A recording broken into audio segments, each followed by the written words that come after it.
Hey guys, thanks so much for watching Common Sense Cooking. I'm James, hope you're having a wonderful day. In today's episode, I'm going to show you how to make an Ethiopian style dish for Great Lent. So if you've been following the channel, you probably know that I love Ethiopian food, and I've already done a few videos on it, but I haven't done a strict fasting recipe yet, and so that's what I wanted to address here while we're still in Great Lent.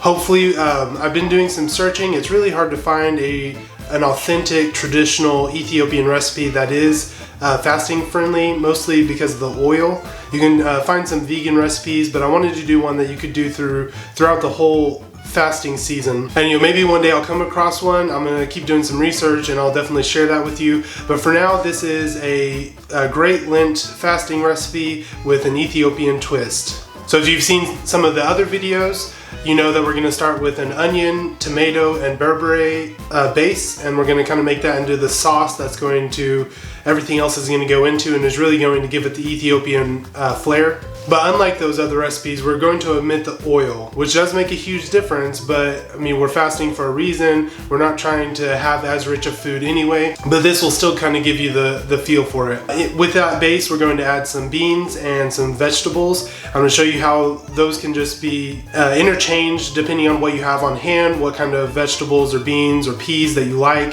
If you're on a paleo diet, you can always use peas instead of beans or some of the other things that we might put in here. I'm just going to show you how you can interchange this and make it a really easy meal that you can make large batches of that can last you, week by week during Lent. Alright, so I'm going to show you that and then I'll tell you a little bit more about it.